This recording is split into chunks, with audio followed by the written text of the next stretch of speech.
Hello mga kasabong, ninyo ito ni El Nino Conditioning System, ang obserbato mamalok. Shout out sa lahat ng El Nino Conditioning System members.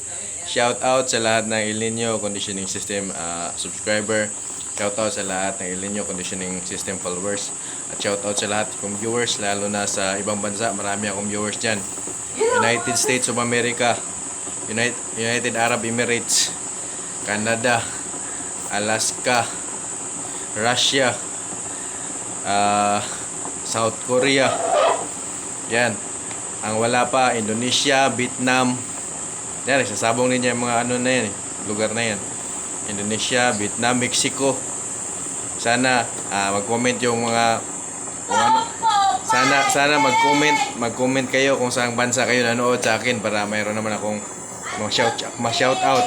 Kaya shout out sa inyong lahat ng mga viewers ko sa ibang bansa at dito sa Pilipinas. Shout out sa inyong lahat. So yung itong mga sa Pilipinas, yung mga kapitbahay ko, alam ko nanonood yan sila sa akin. Alam ko nagpapanalo na rin sila. Pero ayaw nilang aminin. Ayaw lang nila aminin kasi siyempre may ego sila eh. So okay lang yun. At least napapanalo ko na kayo. So shout out sa lahat ng members sa El Nino Conditioning System. Kadalasan ang nagpa-member sa akin hindi totoong pangalan ang binibigay sa kanilang messenger. Mga ano lang, farm siguro yan, mga backyard. Kaya di totoong pangalan nilalagay sa messenger. Mga alias, mga screen name lang. Pero okay lang din, at least nagbabayad sila. Salamat po sa inyong lahat. Dahil sa inyo, nababayaran ko ang utang ko sa bahay ko. Kaya shout out sa inyong lahat. So ngayon, ang pag-uusapan natin is about paano gamitin ang iba't ibang conditioning system.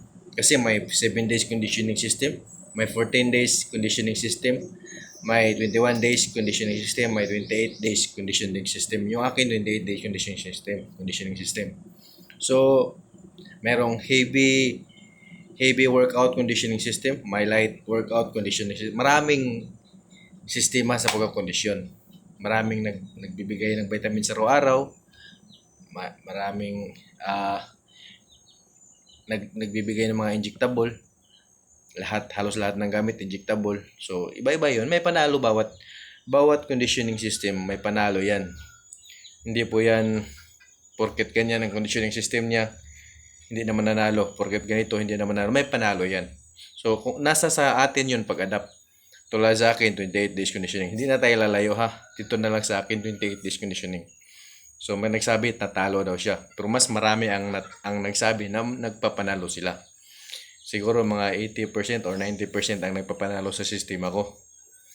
Comment nyo nga dyan para mabilang ko naman ilan yung natatalo at ilan yung nagpapanalo. Dahil sa kung member ko ang pag-uusapan, mas marami, mga 90% nagpapanalo. Ang nag-report lang dyan natalo sila is 3 tao lang. 100 yan sila mahigit. So, mahigit 90% yung winning ng aking sistema. Kung pagbabasihan lang ang mga members ko, 3 lang po sila nagsabi natalo sila. 3 lang. Kaya, 100 yan sila mahigit. So, 90% plus. Nanawagan ako sa lahat ng mga members ko. Mag-comment kayo dito kung ilan talo nyo, ilan panalo nyo para ma-evaluate natin.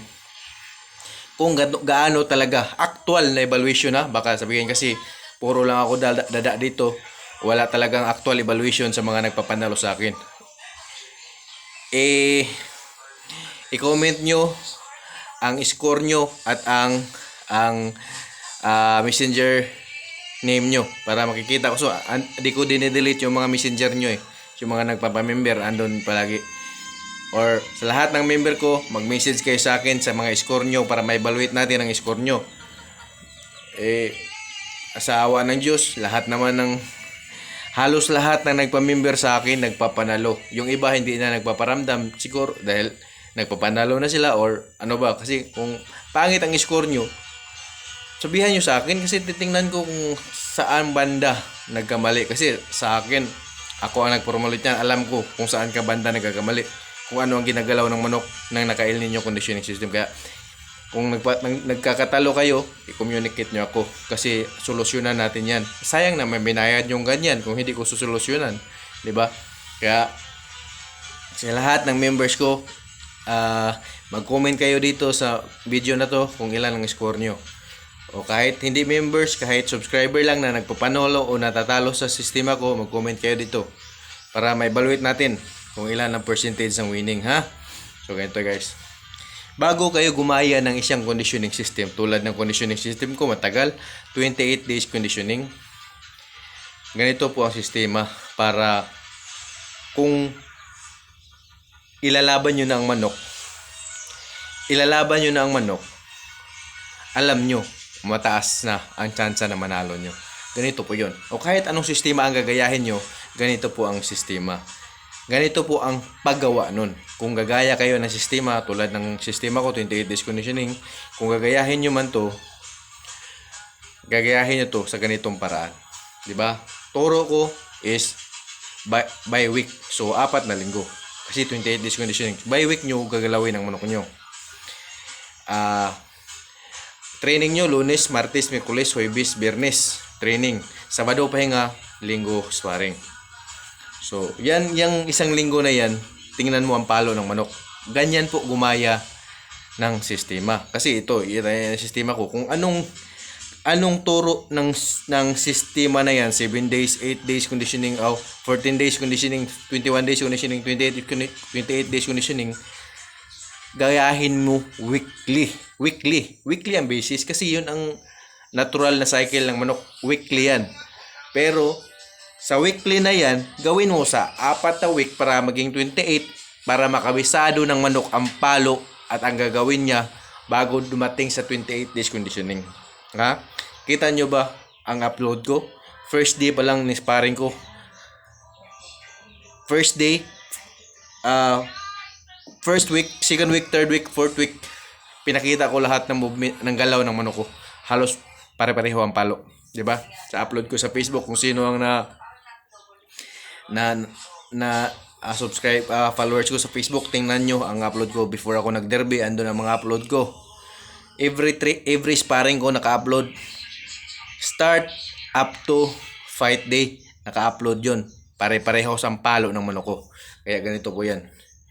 Kung may gagayahin kayong conditioning system, kahit hindi akin, kahit sa ibang conditioning system, ganito po ang paggawa nun. Weekly basis po tayo. Weekly basis, dapat gawin nyo na yan ang sistema ng isang conditioning system. Isang linggo pa lang. So, ganito. Lunes, kung anong binibigay sa conditioning system na yan, gagawin nyo sa isang linggo. So, basta mayroon kayong isang pahinga, ha? Sabado, pahinga ka talaga yan para gagalaw siya sa linggo. Kasi doon mo i-test kung gumalaw ba talaga ang conditioning na yan sa sparring Doon mo i-test Kaya yung linggo na yan, 5 araw na training, isang pahinga, tsaka isang sparring. Doon mo makita kung effective ba talaga yung conditioning na ginaya mo. So, weekly basis, effective siya. Palagay natin, positive tayo, effective siya. Gumalaw siya ng pang 7 days, gumalaw siya. So, another week naman, ganun pa rin. Kung anong turo niya, yun pa rin kukopyahin mo. Basta bigyan mo lang ng pahinga ng Sabado, sparring mo naman ng Linggo. Magaling pa rin. Positive na naman pumasok sa isip mo. Kasi magaling pa rin ginalaw ng manok mo. So, gayahin mo pa rin ang tinuturo niya. Sabado, pahinga. Linggo, sparring pa rin. Pumangit ang palo. So, it means, may mali sa kinopya mo na sistema. Pumangit ang palo di consistent pumangit. So, possible, kung ilalabon mo na yan sa by next week, pangit na ang palo niyan. Ganun po ang kumopya ng sistema, ha. Iti-test mo yan by every week, iti-test mo yan kung napapanatili ba niya ang palo. Sa ganyan ng sistema mo na kinokopya mo. Ganun po kung kumukopya ka ng sistema. Itong akin, kahit kopyahin pa to, formulated ko na to. Alam ko to, gagalaw talaga manok mo. Kaya tatlo lang ang nag-chat sa akin na talo ang first fight nila. Tatlo lang. Sa 100 plus na member ko, tatlo lang nananawagan ako sa lahat ng members ko, 100 plus kayo. Mag-comment kayo dito, i-comment nyo ang score nyo, i-comment nyo ang first experience nyo sa El Nino conditioning system. Yung unang laban nyo talaga, i-comment nyo kung anong score para ma-evaluate ko kung ilan talaga ang percentage. Kasi, kung bagbabasihan ko lang ang mga positive comment nila, 90%. Pero kung magko-comment kayo dito talaga ng score nyo, magko-comment kayo ng score, may kukwentahin tayo na actual na kukwentahin.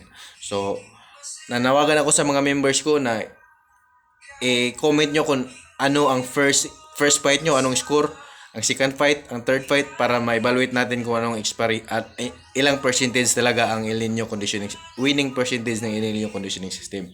Ganun po ha. So, balik tayo sa ituturo ko. Kung kukopya kayo ng sistema ng mga vlogger, gawin nyo every week yung tinuturo nila. Every week. Every week. At bigyan nyo ng isang araw pahinga, ibitaw nyo sa pang pito para makita nyo kung anong epekto. Palagay natin. Ito naman, yung una kong discuss is gumalaw. Ito kung hindi gagalaw. First week nagawa nyo, 5 araw na training, 1 araw pahinga. Sa iba namang sistema ba, 1 araw pahinga at pampito sparring mo, pangit ang ginalaw. Pangit ang ginalaw, di mo nagustuhan. I-try mo pa na 1 linggo. Pag 1 linggo, gumanda ng konti ang ano niya. Ganun pa rin sistema ha? Ganun pa rin sistema ng ginaya mo. Gumanda ng galaw. I-try mo pa rin. Gumanda ng konti. Or, ipalagay natin, maximum gumanda, naging super ang manok. Naging super sa pangalawang linggo. Naging super. E de, pumasok sa isyo, positive na kasi naging super. Pangatlong linggo, bumaba uli. Pangit yung sistema na yan. Pangit yan. Kasi, pag itutuloy mo pa, possible. Pwede pumangit, pwede lumakas. 50-50 na ang chances mo dyan. Not like kung ang sistema na ginaya mo, puro positive ang ginikilos. Sigurado, positive pa rin gikilos yan kahit sa araw ng laban. Ganun po ang kung gagaya kayo ng sistema. Ganun po ha. Ititest mo na every week. Ititest mo every week kung ang ginaya mong sistema, lumakas ba ang palo. So far sa akin, makita nyo man mga palo. Ina-upload ko yung mga update ng mga members ko sa Facebook ko, ninyo Anthony Moanya. Doon makikita nyo super agad ang palo ng mga manok. Kaya ganun po ang sistema ko. Magiging super. 1 linggo pa lang super na ang palo. Pero kumpletuhin nyo lang ang 28 days conditioning para consistent ang super na palo ng manok. Ganun po yun ha. Ganun po yun ang kung kukopya kayo ng sistema. Kasi may nagpapauso ng 7 days conditioning, 14 days conditioning, 21 days conditioning. Ako, 28 days conditioning. Kaya kopyahin nyo. Kung kopya kayo, i-weekly basis nyo ang ginagawa nila. I-weekly basis para makita nyo kung may improvement ba linggo-linggo. Ganun po ang pagkukondisyon. Dapat may 5 araw na training, 1 araw na pahinga, at sparring. Ha? At malagay niya na 2 araw kasi itong sparring na hapon mo naman to gawin So ang umaga at saka tanghali, pahinga yan. Kaya palagay natin 2 araw na pahinga. Saka hapon mo sparring mo, makita mo ang galaw ng manok mo. Ganun po yun. Kung may kinukopya kayong sistema, i-weekly basis nyo ang pag-training ng manok para makita nyo kung may changes ang changes ba niya magaling o pababa naman ang changes. Kaya makikita nyo yan. So sa hindi pa member ko, magpa-member na kayo. Dahil sa sistema ko, 90% sa evaluation ko ngayon, 90% na masaya lahat. Halos lahat ng members ko masaya. Tatlo lang yung negative ang ginomit. Yung isa, talo daw 2 manok niya. Yung isa naman, basta may tatlong tao yung nagpasa, natalo daw 2 manok niya. Pero gumalaw ang manok niya pero talo. Pero di naman siya yung negative ang inaano niya sa akin. Basta talo daw 2 manok niya. Meron naman talo, tabla. Meron ganyan. Walang panalo, talo at tabla. 3 yun sila. Pero lahat, ang iba ang 100 mahigit panalo.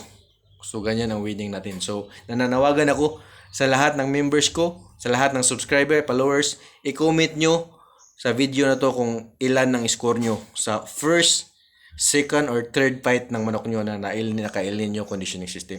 Para naman mabuhayan ng loob ang inyong lingkod sa paggagawa ng content na nakakatulong sa inyo. I-comment nyo lahat dyan. I-comment nyo lahat dyan ang gusto nyong sasabihin at ang score nyo nung gumamit kayo ng El Nino conditioning system para gaganahan ang inyong lingkod ninyo Anthony Muanya sa paggawa ng content. Salamat po sa inyong lahat. Salamat po sa lahat ng mga members. Shout out sa lahat ng members. Keep on winning El Nino conditioning system. Salamat po.